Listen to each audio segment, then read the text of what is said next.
واتقوا يوما ترجعون فيه إلى الله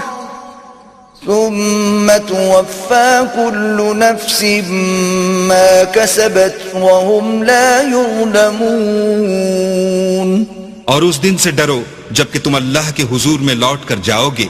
اور ہر شخص اپنے اعمال کا پورا پورا بدلہ پائے گا اور کسی کو کچھ نقصان نہ ہوگا. يا أيها الذين آمنوا إذا تداينتم بدين إلى أجل مسمى فاكتبوه وليكتب بينكم كاتب بالعدل ولا يأب كاتب أن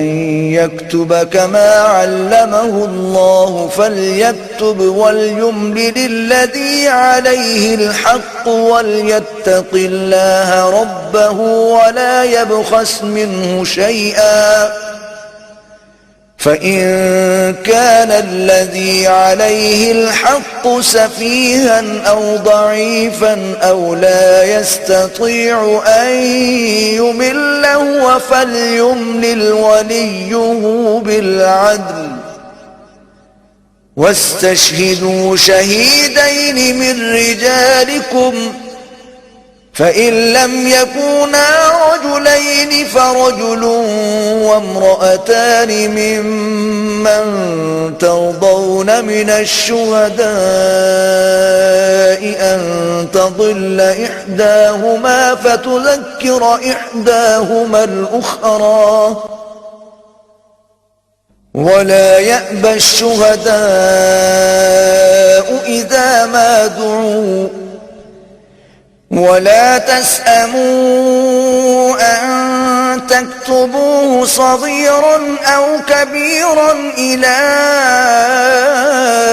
أجله ذلكم أقسط عند الله وأقوم للشهادة وأدنى ألا ترتابوا إلا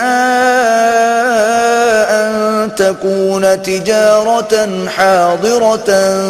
تديرونها بينكم فليس عليكم جناح ألا تكتبوها وأشهدوا إذا تبايعتم ولا يضار كاتب ولا شهيد وإن تفعلوا فإنه فسوق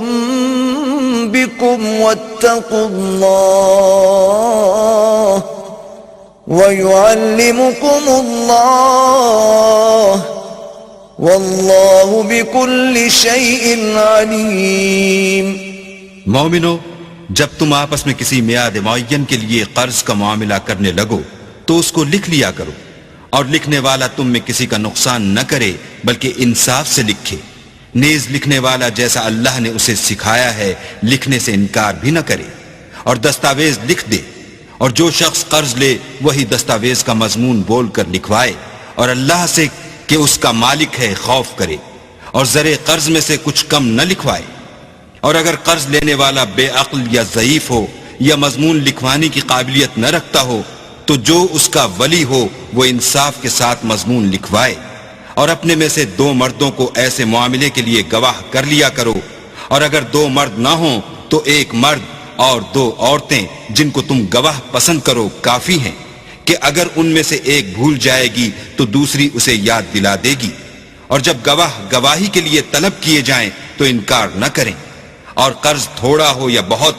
اس کے دستاویز کے لکھنے لکھانے میں کاہلی نہ کرنا. یہ بات اللہ کے نزدیک نہایت قرین انصاف ہے، اور شہادت کے لیے بھی یہ بہت درست طریقہ ہے. اس سے تم کو کسی طرح کا شک و شبہ بھی نہیں پڑے گا. ہاں، اگر سودا دست بدست ہو جو تم آپس میں لیتے دیتے ہو تو اگر ایسے معاملے کی دستاویز نہ لکھو تو تم پر کچھ گناہ نہیں. اور جب خرید و فروخت کیا کرو تو بھی گواہ کر لیا کرو. اور کاتب دستاویز اور گواہ معاملہ کرنے والوں کا کسی طرح کا نقصان نہ کریں. اگر تم لوگ ایسا کرو تو یہ تمہارے لیے گناہ کی بات ہے، اور اللہ سے ڈرو اور دیکھو کہ وہ تم کو کیسی مفید باتیں سکھاتا ہے، اور اللہ ہر چیز سے واقف ہے۔ وَإِن كُنتُمْ عَلَى سَفَرٍ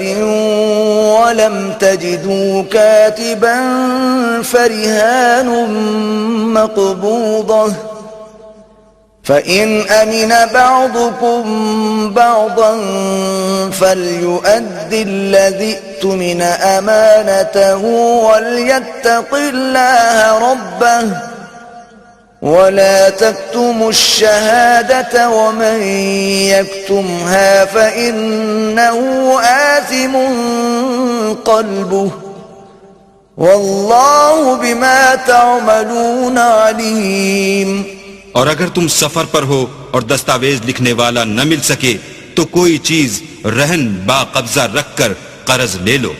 اور اگر کوئی کسی کو امین سمجھے یعنی رہن کے بغیر قرض دے دے تو امانت دار کو چاہیے کہ صاحب امانت کی امانت ادا کر دے، اور اللہ سے جو اس کا پروردگار ہے ڈرے،